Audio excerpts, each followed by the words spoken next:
This is a longer report, same date, and it says the following information representing a knowledgeable appreciation of current feelings in the black community has been received from a secret and reliable source. You wrote this, didn't you? Well, when you read it, I'll know if it's the case. The black community, like any other, is not homogeneous in thought or deed. It is, however, united by atrocity, as is the Jewish community. The world recognises that the Jews suffered horribly at the hands of Nazi Germany during several years of the Holocaust, but at the same time little thought is given to the 400-year diaspora of Africans or to the black Holocaust of slavery committed by most European states and their colonial offshoots. This discrepancy is the cause of much animosity between the blacks and the Jews. Most black people are familiar with the horrors of the slave trade. They do not share the benign image of black workers singing in the fields of a southern plantation, but they see the atrocity and the horror and the anger. That slavery is still a current issue is demonstrated by a recent article in the West Indian newspaper The Voice. A journalist wrote of his personal intention to commemorate the millions of Africans, estimated to be between 15 and 60 million, who died during the Middle Passage to slavery. The journalist intends to hold a simple ceremony at Dover on the 1st of August. The lack of acknowledgement or atonement for slavery sits like a festering wound on the relationship between blacks and the rest of society. If we could have the next paragraph, please. The police have a special role in the relationship between blacks and whites. They are seen as a visible arm of the state. Many young British blacks are descendants of immigrants who came to Britain from the Caribbean. The parents and grandparents of the young British blacks have memories of the colonial police in the Caribbean who upheld a system that was apartheid in all but name. Blacks who joined the police were seen as stooges of the white ruling elite who curtail the rights of blacks to freedom of movement or to development, decent housing, employment or education. When blacks migrated to Britain, it was unfortunate that many were treated with suspicion, disrespect and hostility by the British police. It is this common experience of parents and children of ill treatment at the hands of the police which has moulded the difficult relationship between the black community and the police in Britain today. When Joy Gardner died in circumstances reminiscent of the slave trade and the police officers accused of her manslaughter were acquitted, there was a massive symbolic impact on the whole black community.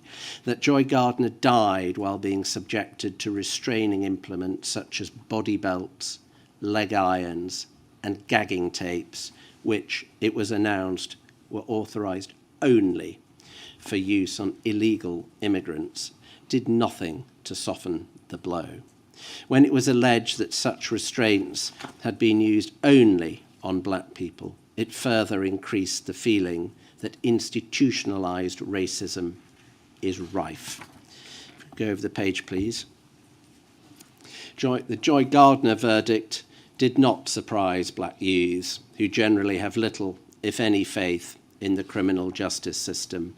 The older, middle-class blacks, however, felt cheated and angry. It is they who are now the prime movers in the Justice for Joy Gardner campaign. To complete the picture and to alienate the young as well as the older element of the black community, the police commissioner announced that black youths are responsible for the majority of street crimes. This statement has been turned round by agitators to equate with a statement that 80% of black youths are muggers. This interpretation is now the one in common usage in the black community. Thus, for once, practically the whole of the black community is united in its rage and anger at the powers that be. Having said that, the black community is angry does not mean that riots are inevitable, simply more likely. In the present volatile climate, only a small spark will be needed to ignite the powder keg. The major demonstration, No Justice, No Peace, planned for the 5th of August might be sufficient, as might a heavy-handed policing operation, Operation Swamp, in Brixton in the 1980s. or another Black Death or serious injury in police custody. Additionally, there are interested parties, including political activists, who will be trying to set off riots and serious disorder for their own ends.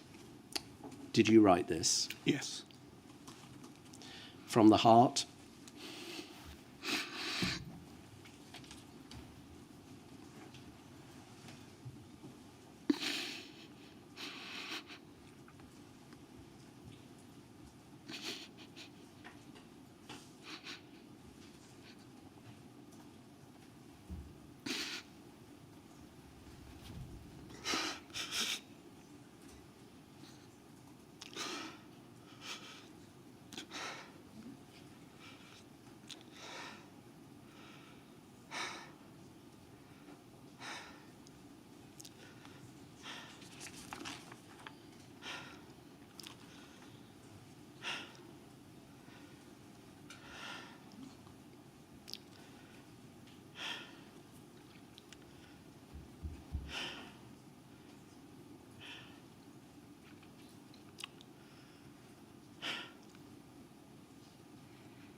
Yes. Did you write this of your own volition? Yes. Did you receive any feedback? No.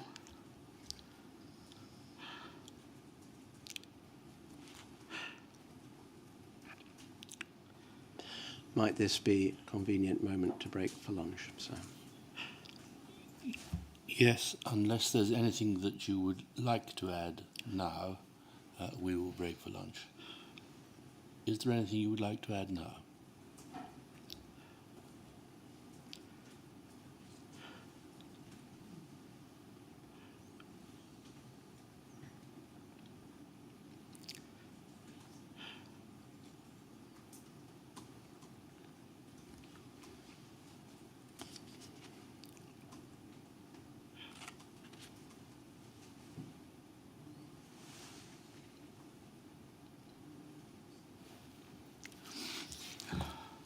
No.